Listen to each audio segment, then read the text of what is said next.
hasinzii wala halali.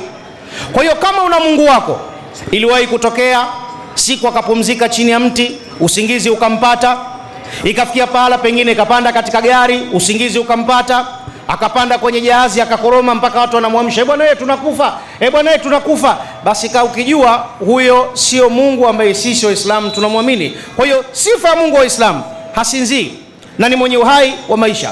Lakini katika logic ya kawaida tu, hebu tujadili kwa kutumia akili ya kawaida kwamba tungekuwa na Mungu ambaye Mungu anasinzia na Mungu analala, hii dunia ingekuwaje? Au Mungu mwenye kumjua tukawa tunamuona yule pale ndio Mungu, alafu analala, kipindi analala binadamu inakuwaje? Manake kalala, kila kitu kimesimama katika wakati huo, mnaweza mkazini kidogo, alafu akikurupuka na nyinyi mnajiachia, mnajifutafuta kama hakuna kilichokuwa kinaendelea. Sasa hii sio sifa ya Mungu, kwamba Mungu analala, Mungu anachoka. Hapana, sifa ya Mungu wa Uislamu, ana uhai wa maisha na wala hana sifa ya kulala, na yuko hai, al-hayyul qayyum, uhai wake ni yenye kuendelea. Endelea. Naam. Ni vyake peke yake vyote vilivyomo mbinguni na vilivyomo katika ardhi. Na vyote vilivyomo katika mbingu na vilivyomo katika ardhi ni vyake, vipo katika umiliki wake Mwenyezi Mungu ambaye sisi Waislamu tunamwamini. Na nani huyo awezaye kuombea mbele yake Mungu bila idhini yake? Nani anayeweza kuomba kitu mbele yake Mwenyezi Mungu asimpe bila idhini yake? Yani kipi ambacho kinaweza kikatokea bila ya idhini ya Mwenyezi Mungu, kwamba ukajifanya wewe unaweza kuyafanya mambo yakawa bila kadari ya Mwenyezi Mungu Subhanahu wa Ta'ala? Jibu ni kwamba hakuna.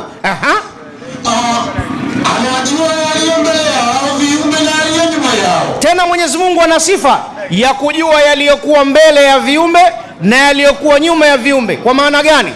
Mwenyezi Mungu anajua ulitoka wapi na hapa ulipo wapi na baada ya hapa utakwenda wapi. Hii ndio sifa ya Mwenyezi Mungu.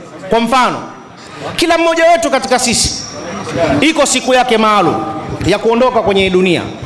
Mimi naezungumza hapa nitakufa, wewe unayenisikiliza hapo utakufa, na ambaye amekuja hapa atakufa, ambaye hajaja katika hadhara kianasikia kwa mbali atakufa.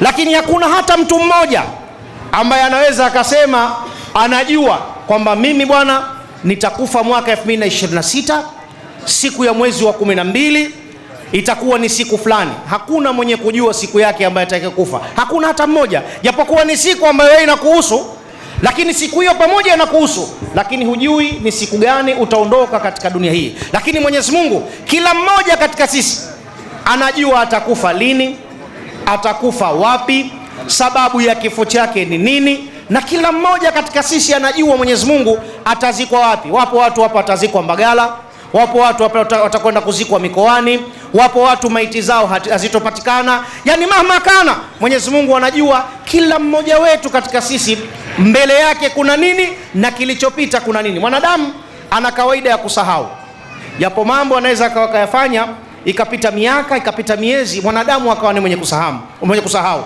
Lakini sifa ya Mwenyezi Mungu huwa hasahau, na kila ambacho unachokifanya kimeandikwa katika daftari salama la Mwenyezi Mungu Subhanahu wa Ta'ala, ili kuweza kuwa kama ushahidi katika siku ya Kiyama. Kwa hiyo Mwenyezi Mungu anajua yaliyo nyuma ya viumbe na yaliyokuwa mbele ya viumbe. Mwenyezi Mungu ana sifa hiyo ya kujua.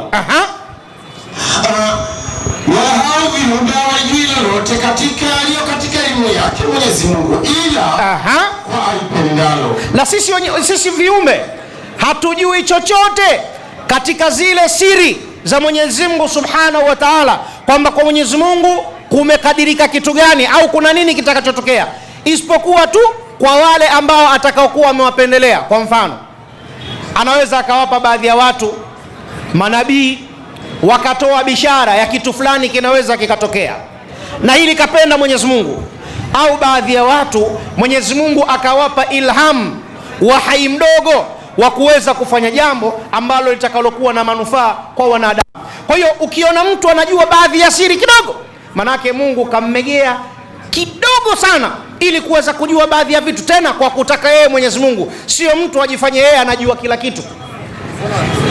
Kama ukienda kwa watu ambao wanaopiga shikeli, anayepiga hesabu zile vizuri, anakuambia wewe bwana, ugonjwa huu huponi kwa dalili zote, namba hapa anaziona, na mwaka huu inawezekana usitoboe. Ni mambo ya ujanja ujanja tu, lakini siri ya haya anayo Mwenyezi Mungu Subhanahu wa Ta'ala. Endelea Hamidu.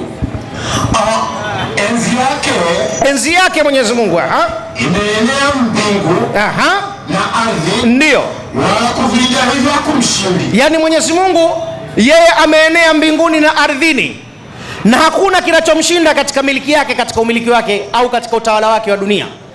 Sasa Mungu ni mmoja na anamiliki kila kitu.